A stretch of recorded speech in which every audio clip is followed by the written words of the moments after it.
Alors, suite et fin de la vidéo sur l'Amiga 600 qui ne veut pas faire de reset avec les 3 touches d'origine. Donc malgré toutes les recherches possibles que j'ai pu faire, eh ben, je n'ai pas réussi. Donc on va passer à la solution bouton poussoir. Donc pour ça c'est des boutons classiques. On soude 2 fils, un peu de gain thermo pour éviter les courts-circuits. Et l'extrémité du fil va être branchée sur le petit composant qui est là, donc Q511, c'est-à-dire le petit composant qui est ici. Pour ce faire, on va donc souder un fil sur cette panne là et sur celle-ci. En mettant les deux en court-circuit, l'Amiga redémarre. Pour que le bouton soit discret et ne soit pas visible quand on est face à l'Amiga, moi je les perce ici, juste à côté du port manette. Donc il va se retrouver à peu près à ce niveau-là, ce qui fait que vu de dessus, en fait on le voit. On a juste à amener le doigt ici, faire une pression et tac, l'Amiga redémarre. Donc pour ce faire, on va percer un trou de 7 mm, c'est-à-dire de la taille du filetage qui est ici. Ensuite, l'insérer et le visser. Voilà, le trou est percé. Tac. Ça rentre impeccable et il n'y a plus qu'à le visser. Bien, donc les soudures ont été faites, hein, vous voyez, c'est tout en dessous.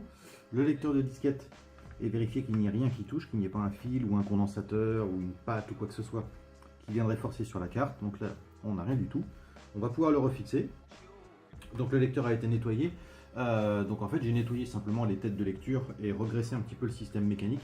On verra ça dans une autre vidéo, on fera un démontage complet d'un lecteur de disquette avec graissage et nettoyage. On va remonter le clavier, la compact flash, et puis on va faire un petit essai de reset. Et puis voilà, malheureusement je suis assez déçu de ne pas avoir trouvé la panne. Bon bah parfois on ne trouve pas. Mais heureusement il y avait une alternative, donc c'est pas encore trop gênant.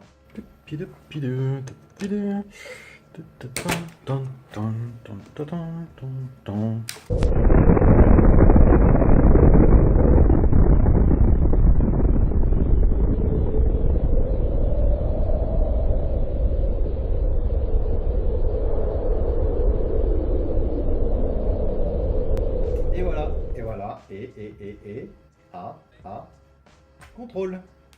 Et ben voilà, allez, on coupe tout de suite le premier début de cette vidéo, on part tout de suite pour vous expliquer, je pars tout de suite pour vous expliquer ce qui s'est passé et pourquoi ça marche. Donc voilà, énorme rebondissement, j'adore ça. Donc du coup l'Amiga est réparé, le reset fonctionne avec ces boutons. Maintenant, pourquoi? Donc, comme je l'ai dit, je n'arrivais pas à le faire fonctionner, donc je voulais mettre un bouton reset, donc le bouton que l'on met en mettant en court-circuit le transistor Q511. Donc je fais ma petite manip, je mets mon petit bouton et j'appuie et je dirais que ça marchait une fois sur allez, une fois sur 10. J'arrivais à avoir un reset mais ça marchait pas correctement. Du coup je change d'interrupteur, je change plein de trucs, ça ne fonctionne pas. Je me dis bon, à mon avis il y a un problème de contact quelque part. Je prends donc le fil vert qui lui se met donc à la masse pour faire le court-circuit. Je le fais toucher à la masse, ça fonctionne à chaque fois. J'essaye partout sur la carte, à chaque fois ça fonctionne. Par contre avec un interrupteur, en prenant la masse directement à la masse du composant, ça ne fonctionne pas. Donc là je me suis rappelé une panne que j'avais eue sur un Amiga 500 Plus qui était un problème de masse tout simplement, et il a fallu faire un renforcement de masse. C'est-à-dire qu'on prend la masse de la carte mère et on la relie au châssis. Donc je prends ma masse, je l'amène au châssis et je reprends ce fil qui va vers l'interrupteur et donc sert à la masse de l'interrupteur. Et là ça fonctionne. Donc je me rends compte qu'il y a bien un problème de masse sur l'Amiga. Donc je me dis bon bah allez, remontons le clavier. Et je remonte le clavier, je fais 2A contrôle et ça reset. Voilà. Donc c'était vraiment une panne complètement bête. Ça veut dire qu'il n'y a aucun de tous les composants que j'ai remplacés ici qui n'était en cause. Bien évidemment il fallait le faire pour rechercher la panne. Mais c'était un problème de masse par rapport aux composants. Donc il y a soit une piste coupée quelque part, soit une oxydation, soit quelque chose comme ça, mais la masse n'était plus 100% fonctionnelle.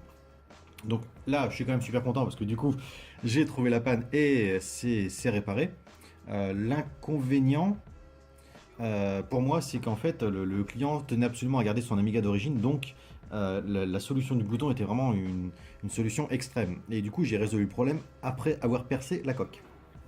Donc je vais retirer tout ce système là, je vais ne garder qu'une seule chose, c'est à dire le fil blanc qui va à la masse. Donc pour consolider la masse, je vais enlever l'interrupteur et le fil vert. Et donc je vais reboucher le trou avec une matière plastique qui est très ressemblante à la coque. Voilà, et bien écoutez, voilà une histoire qui se termine bien. Ben, ce sera tout. Je vous remercie d'avoir regardé cette vidéo et je vous dis à très bientôt.